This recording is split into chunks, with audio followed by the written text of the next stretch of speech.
How did you price that property at 80 mil? Like, Some of the news that I got from head office today was over $127 billion in transactions for 127 billion. for the group. You hold the number 1 and number 2 sales record for this year.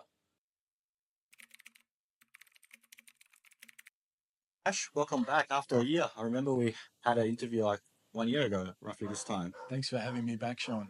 Man, I've heard it's been a monster year for the whole Ray White group. What's the number that has Ray White done this year? Some of the news that I got from head office today was over $127 billion in transactions for 127 billion for the group. Yeah. Wow. So it's And from that 127 billion, I heard you hold the number 1 and number 2 sales record for this year. yes, as it stands today, that's true. So do you mind talking a little bit about these two? Sure. It's been a fantastic year. Personally, very rewarding. But it's also been an interesting year, as you know. You're in the industry where things have been, in some cases, taken longer to sell, or the water's been a little choppier than it was last year. So, from that perspective, it's been extremely rewarding to be able to come up with these fantastic results for my vendors. Two in particular, as you've mentioned, the sale at number 27 Victoria Road. That was one of the most beautiful properties that I've ever walked into, one of the most beautiful buildings I've ever been in. And I was lucky enough to have been called in. The owners asked me to put together a strategy to get the home sold. We did that. We executed, and we were able to achieve $80 million. So a wonderful result for a very, very special property. It's been the topic to talk about in whole eastern suburbs or even whole Sydney, even with the whole Chinese community. Yes. How did you price that property at 80 mil? It's a good question, Sean. I'm always looking for ways to sort of, I guess, to talk about values with buyers, because ultimately that's what I'm presenting properties to, the marketplace, and owners have expectations. So you've got to sort of find a way.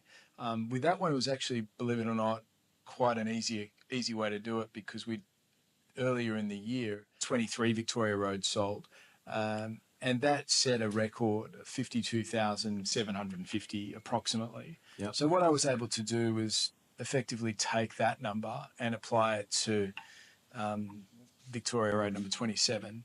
So that was a sort of starting point. And obviously there was sale down the road at 76 million, which had gone and broken the record for the suburb as well. And I knew that property, whilst it was on much larger land and a sort of estate that had Lura, one of the most famous properties in Bellevue Hill, it had set the record the year before.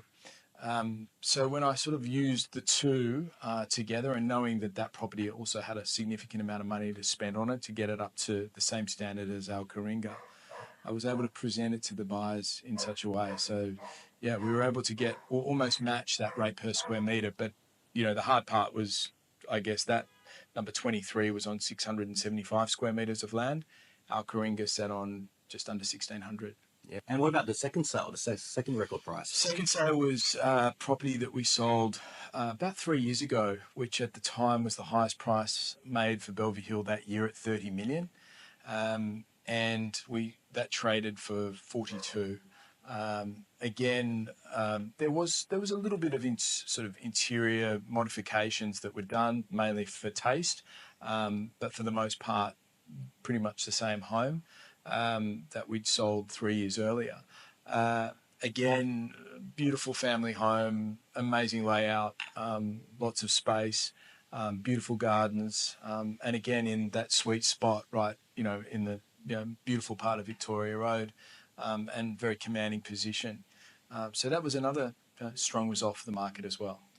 How have you seen Bellevue Hill perform this year? It's been a very tricky year. Yeah, no, it started off really well. Just around the corner, we sold a property on Fairweather for just under $23 million, and we came out of the gates pretty strong. I was fortunate enough to be sort of part of 8 deals over 20 million. Quite a few of them were done in Bellevue Hill. So look, that top end of the market still has maintained its strength. That turnkey property is still getting the premium. There have been sort of challenges throughout the year, as you mentioned, but I think Bellevue Hill is certainly showing some incredible signs of resilience. It's a supply. There's a lot of demand. There's just not enough supply, as well as, obviously Bellevue Hill being that destination where people want to raise their families. It's an amazing place to live for so many different reasons. I've probably touched on it before, but obviously being close to the schools, the city, the beach, the airport, and all the lifestyle that surrounds us. It's a very small suburb, so there's never a great deal of stock on the market, and it's been certainly extremely sort of resilient this year. And I've noticed, I got a call from a journalist earlier in the year where they told me that the median house price in Bellevue Hill had gone up by $1 million for the last 4 years in a row. So it's by far the most, I think, best performing suburb in Australia, and has been for many years. Wow. So like you said, this calendar year you've done 8 deals over $20 million. What's the demographic of these most of your prestige buyers? So it's a really wide demographic, where we never underestimate anyone who's coming into the market, because they're coming from all places. We're finding with the Aussie dollar coming down this year, it sort of jumped around a bit, but it's certainly sort of shaped down. It sort of, we felt, brought a lot of expat and international buyers to the market, searching. In fact, in one of my negotiations that I was having in one of the properties, the Aussie dollar slid by 2 or 3 cents during the negotiation. I was able to get a little bit more money for the vendor, and I really got a strong sense that the exchange rate played a key role in that. So that is a factor. I think, you don't need that many families to sort of migrate to Australia from wherever they're coming from, that are coming with, significant wealth in some cases, to come into the marketplace with the sort of intentions to set up the family and send them to the local schools, whether it be Scots, Cranbrook, or the girls' schools. And you only need a few families to come in every sort of quarter, say, and you've got a bustling market, because there's never a great deal of stock, Sean, as you know. Yeah. I think that, I don't see that changing. So I do think that, from that perspective, you've got international expats, and then you've got locals as well that are looking to upgrade their positions. And so if there's been sort of an upswing in, for a family that are looking to sort of upgrade their position, and, there's obviously that's also a dynamic as well. So we're meeting everyone, really. So a lot of the big sales next year, there's a lot of things: interest rates, what's going to happen with the US government, so much into factor. How do you say Bellevue Hill next year? Well, I'm not an economist. We're in this economist. I don't look. I obviously take an interest in, a little, geopolitics and, economics, but because you can sort of shape your views around those sort of dynamics. But I guess, with the Australian dollar, being where it is and weakening, I think that's a good sign for the, more money coming in, I would think, to keep prices buoyant. So anyone that's thinking about making the move, who's, living overseas or has US dollars, that are thinking about relocating to Sydney, that's going to strengthen the market, I would have thought. I think interest rates will start to shape back. Now, that's a double-edged sword, because they're, doing that for a reason. But I also think that, by the second or third rate cut, you'll start to see that market potentially have enough, power to sort of push forward and go. So whether that happens, early next year, beginning of the sort of the next financial year, it's just hard to know exactly. But I would think that will, bodes well for the market as well. Look, the one thing I'll say, everyone talks about the costs to build a house.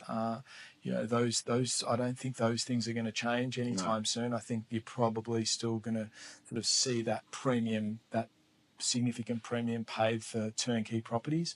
I think, obviously, my feeling is that we should have a good year like we did this year.